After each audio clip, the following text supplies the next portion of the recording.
Қазақстан, Ресей, Украин, Беларусь премьер-лигалары 32 команда, әрбір лигадан 8 клубтан, бірақ соңында тек қана бір ғана клуб қалатын болады. Алдыңғы бөлімде 32 клубтан тек қана 24 клуб қалған болатын, ал бүгінгі бөлімде біз чемпионды анықтайтын боламыз. Алдыңғы бөлімде біз бір жартыны аяқтаған болатынбыз. Енді екінші жартыға келдік. Алғашқы жоп Қайрат пен Динамо Мәскеу арасындағы ойын. Қазір біз ойын нәтижесін бірге көретін боламыз. Және жеңіске жеткен клуб бізде Динамо Мәскеу клубы. Есеп 2-3. Динамо Мәскеу клубы Қайраттан 2 есе басым болған. Және біз келесі жопқа кеттік. Келесі жоп Қазақстандағы Ақтөбе клубы мен ресейлік Красов арасындағы ойын. Және біз ойын нәтижесін қазір бірге көретін боламыз. Және ойын нәтижесі бізде 0-0, бірақ пенальти сериясы арқылы Ақтөбе 5-4 есемен жеңіске жеткен. Ойын тең дәрежеде өтті десек те болады. Ешқандай қызық мүмкіндіктер болмаған, тек пенальти сериясында Ақтөбе жеңіске жете алған. Ал біз келесі жопқа кеттік. Келесі жұптар Беларусьтық Бати клубы мен ресейлік Краснодар клубы. Қазір біз ойын нәтижесін бірге көретін боламыз. Және ойын нәтижесі бірге бір болып, пенальти сериясы арқылы Краснодар клубы жеңіске жеткен. Жалпы бұл ойын толық Краснодардың басымдылығымен өткен. 62% топқа иелік еткен, 7 рет соққы жасаған, 4 мүмкіндігі болған, ал Бати болса небәрі 38% ғана топқа иелік еткен және тек қана 2-ақ соққы жасаған. Және бұл жерде біз толыққанды Краснодардың жеңісін дұрыс деп айта аламыз. Және Краснодар келесі кезеңге өтті. Келесі жұптар Неман мен Крылья Советов арасындағы ойын. Қазір біз ойын нәтижесін бірге көретін боламыз. Және бұл жерде Крылья Советов 2-4 есебімен жеңіске жетті. Жалпы ойын шытырманға толы болған. Алғаш болып Крылья Советов гол соққан және есепті 2-0-ге жеткізген. Одан кейін Неман клубы есепті қысқартқысы келіп 2-1-ге дейін жеткізе алған, бірақ Крылья Советов 3-ші голды соқты және Неман клубы барынша теңестіруге тырысты, бірақ соңында бәрібірде Крылья Советов жеңіске жете алды. Келесі ойын Гомель мен Ворскла арасындағы ойын. Қазір ойын нәтижесін тағы да бірге көретін боламыз және жеңіске жеткен клуб бізде украиналық Ворскла клубы тек қана бір голдың арқасында жеңіске жете алды. Келесі қарсыластар украиналық Зоря мен белорустық Слуцк клубы. Және қазір ойын нәтижесін көретін боламыз және жеңіске жеткен клуб бізде Слуцк клубы. Есеп 2-2 болып аяқталған және пенальти сериясына дейін созылған. Пенальти сериясында Слуцк клубы жеңіске жете алған, бірақ басында негізі гол соққан ол Заря клубы және одан кейін Слуцк клубы есепті теңестіре алған және қайтадан Заря клубы алға шыққан. Сосын қайтадан есепті теңестірген Слуцк клубы және сол пенальти сериясы арқылы жеңіске жетіп кеткен екен. Келесі қарсыластар Ақсу мен Ислоч. Қазір ойын нәтижесін көретін боламыз. Және жеңіске жеткен клуб бізде Ақсу клубы. Ойын тең дәрежеде өткен, бірақ та Ақсу клубы 2 голды басында соғып алған және Ислоч клубы сонда теңестіргісі келген, бірақ уақыт жетпеген. Келесі жұптар Шахтер мен Минск. Қазір ойын нәтижесін бірге көретін боламыз. Кім келесі кезеңге өте алады және келесі кезеңге өткен клуб бізде Шахтер клубы екен. Осылайша бірінші айналым аяқталды. 6 қазақ, 4 орыс, 3 украин, 3 белорус клубтары ғана қалды. Екінші айналымның алғашқы ойыны ол Ахмат пен Астана арасындағы ойын. Қазір біз ойын нәтижесін бірге көреміз және Астана клубы оңайлықпен жеңіске жете алды. Тумасов дубль жасады. Ойын негізі тең дәрежеде өткен екен. Келесі жұптар Неман мен Колос және қазір ойын нәтижесін көреміз және бізде жеңіске жеткен клуб ол Колос клубы 2-1 есебімен. Жалпы ойын 120 минутқа созылған. Алғаш болып голды 97-ші минутта соққан екен. Содан кейін есепте теңестірген, бірақ соңында Колос бәрібірде гол соғып кеткен. Келесі қарсыластар Шахтер мен Торпедо Белаз. Қазір ойын нәтижесін қарайық. Және жеңіске жеткен клуб бізде Торпедо Белаз клубы. Сенсация. Өз басым Шахтер жеңіске жетеді деп ойлағам, бірақ мен ойлағандай болмады. Торпедо Белаз келесі кезеңде. Келесі қарсыластар қазақстандық клубтар, олар Тобыл мен Қызылжар арасындағы ойын. Және жеңіске жеткен клуб бізде Қызылжар клубы. Ойын 120 минутқа созылған.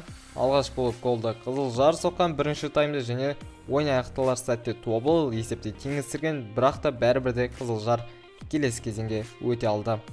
Келесі қарсыластар, олар Динамо Мәскеу мен Ақтөбе арасы және ойын нәтижесін қазір көреміз. Ойын нәтижесі өте үлкен 4-0 есебімен Динамо Мәскеу клубы келесі кезеңге өтті. Ойын толық Динамо Мәскеуде болды. Және келесі қарсыластар Краснодар мен Крылья Советов. Қазір ойын нәтижесін қарайық. Ойын нәтижесі бізде тағы да 4-0. Крылья Советовта аямады Краснодар. Алғаш таймда 2 гол және екінші таймда 2 гол соққан. Келесі жоп Ворскла мен Слуцк. Қазір ойын нәтижесін қарайық. Ойын нәтижесі бізде 3-2 Ворскла клубы 3-2 есебімен келесі кезеңге өтті. Алғаш болып Слуцк соқты голды және Ворскла теңестірді. Оскар дубль жасады және 78 минутта тағы есепті теңестіріп кетіп, соңында бәрібірде Ворскла жеңіске жетті. Енді кезекті ойын Ақсу мен Шахтер арасындағы ойын. Қазір ойын нәтижесін бірге көретін боламыз және ойын нәтижесі бізде 2-2 болып аяқталған және пенальти сериясы арқылы Шахтер клубы келесі кезеңге өтті. Солай екінші кезеңде түйіндеді.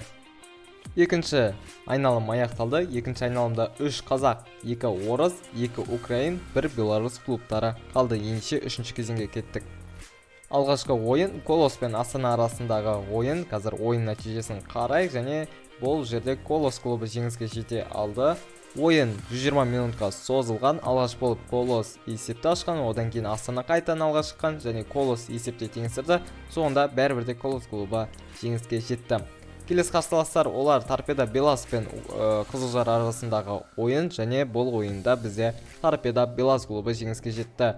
Алғаш болып бізде есеп ашқан сол Торпедо Белас клубы және Қызылжар теңестірген, сонда Торпедо Белас жеңіске жеткен. Келесі қарсыластар Динамо Мәскеу мен Краснодар клубы және ойын нәтижесін қазір бірге қарайық. Ойын нәтижесі бізде 1-2 Динамо Мәскеу клубы келесі кезеңге өте алды.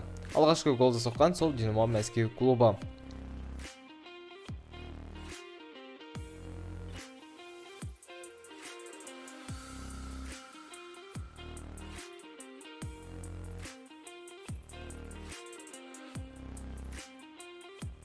Үшінші айналымда аяқталды. Бір қазақ, бір орыс, бір украин және бір белорус клубтары ғана қалды. Енді төртінші кезеңге кеттік. Колос пен Торпедо Белас арасындағы ойын. Ойын нәтижесі кім жеңіске жетсе, сол финалға шығатын болады және финалға шыққан клуб бізде Колос клубы жалғыз голдың арқасында финалға шыға алды. Өте тамаша нәтиже. Енді біз келесі жопқа баратын боламыз. Олар Динамо Мәскеу мен Шахтер және ойын нәтижесін қазір бірге көрейік.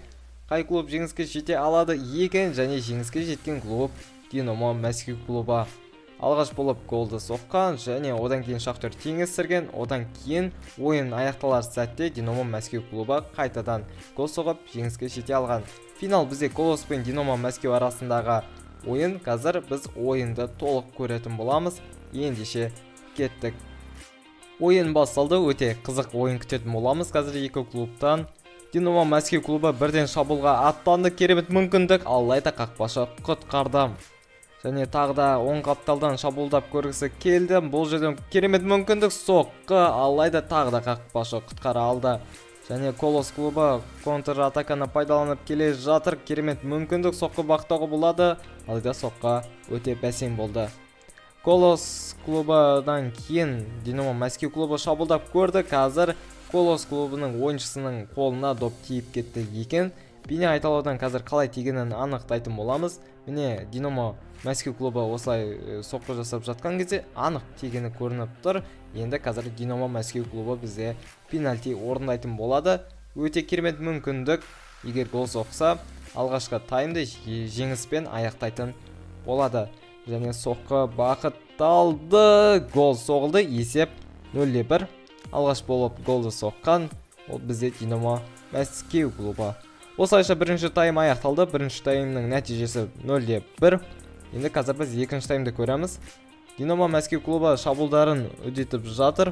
Және керемет мүмкіндік, соққы және бұл жерде сәл ғана қалып еді. Колос клубы бәрібірде тең нәтижені қалайды, бірақ та қақпашы құтқарды. Бұл жерде енді қазір бізде бұрыш тама. Керемет, егер пайдалана алса, жеңісті жұлып алып кетуге болады.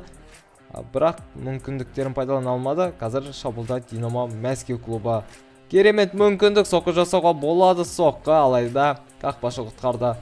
Соңғы шабуыл десек те болады. Қазір міне керемет пас берілді. Енді соққы жасап көруге болады, соққы, алайда қақпашы құтқарды. Ойын аяқталды. Осылайша Динамо Мәскеу клубы бұл турнирдің жеңімпазы атанды. Өте керемет қуанып жатыр ресейлік клуб бұл турнирдің жеңімпазы. Ал Колос клубы бұл финалға жеткеннің өзі үлкен жетістік. Достар, осылайша видео аяқталды. Сау болыңыздар.